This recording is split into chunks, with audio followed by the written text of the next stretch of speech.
जय सिया राम।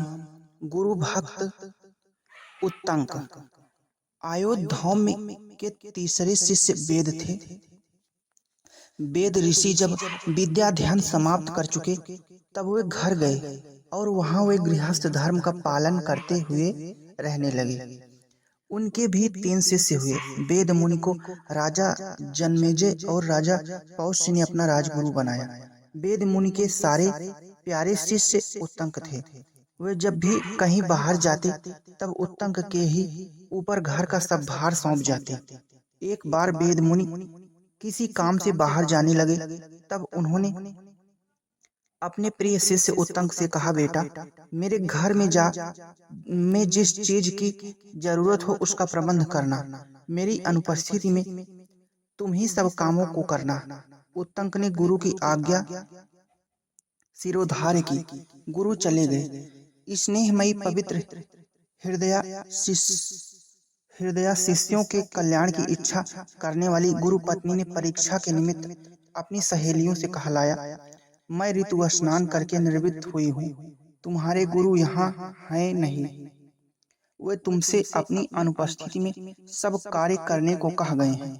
तुम ऐसा काम करो कि मेरा ऋतुकाल व्यर्थ न जाए।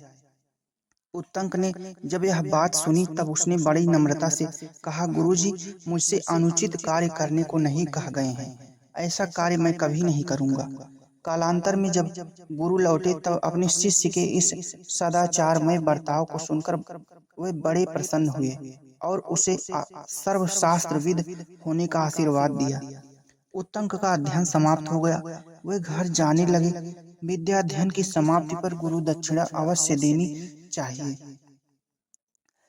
वे गुरु जी से बार बार कहने लगे, मैं आपको क्या दक्षिणा दूं? मैं आपका कौन सा प्रिय कार्य करूं? गुरु ने बहुत समझाया कि तुमने मेरी मन से सेवा की है, यही सबसे बड़ी गुरु दक्षिणा ही है।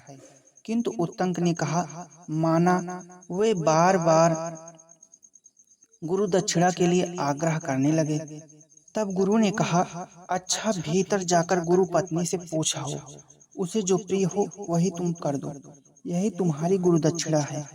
यह सुनकर उत्तंक भीतर गए और गुरु पत्नी से प्रार्थना की।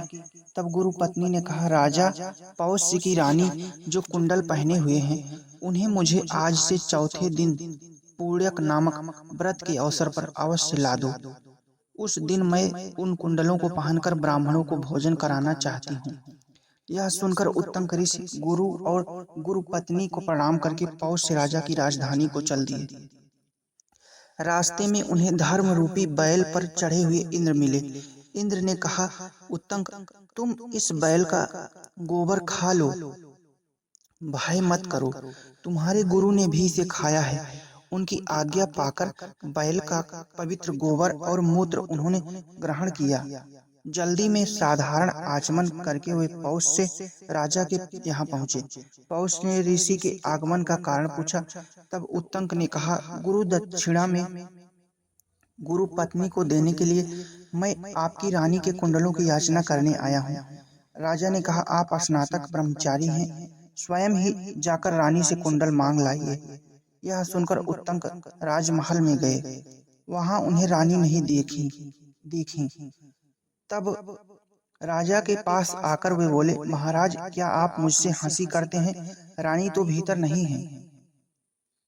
तब राजा ने कहा, ब्राह्मण, रानी भीतर ही है। जरूर आपका मुख उच्छिष्ट है। सती स्त्रियां उच्छिष्ट मुख पुरुष को दिखाई नहीं देती। उत्तंक को अपनी गलती मालूम हुई। उन्होंने हाथ पैर धोकर प्राणायाम करके 3 बार आचमन किया। तब वे भीतर गए। वहां जाते ही रानी दिखाई दी। उत्तंक का उन्होंने सत्कार किया और आने का कारण पूछा।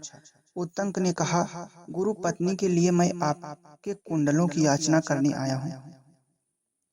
उसे स्नातक ब्रह्मचारी और सत्पात्र ही समझकर रानी ने अपने कुंडल उतार कर दे दिए और यह भी कह दिया कि बड़ी सावधानी से इन्हें ले जाना। सर्पों का राजा तक्षक इन कुंडलों की तलाश में सदा घूमा करता है। उत्तंक मुनि रानी को आशीर्वाद देकर कुंडलों को लेकर चल दिए।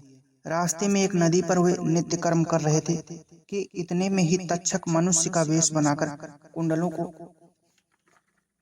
लेकर भागा। उत्तंक ने भी उसका पीछा किया, किंतु वह अपना असली रूप धारण कर पाताल में चला गया।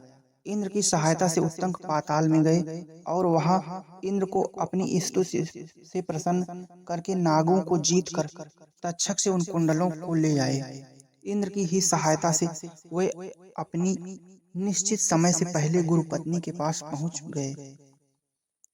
गुरु पत्नी उसे देखकर बहुत प्रसन्न हुई और बोले, यदि तुम थोड़ी देर और न आते तो मैं तुम्हें शाप देने वाली थी। अब आशीर्वाद देती हूँ, तुम्हें सब सिद्धियां प्राप्त हों। गुरु पत्नी को कुंडल देकर उत्तंक गुरु के पास गए।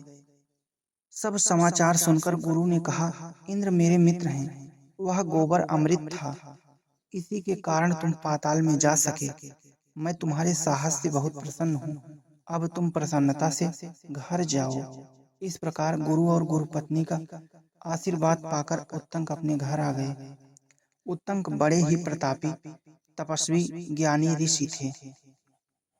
भगवान श्री कृष्ण ने महाभारत युद्ध के अनंतर द्वारका लौटते समय इन्हें अपने महिमामय विराट स्वरूप का दर्शन कराया था।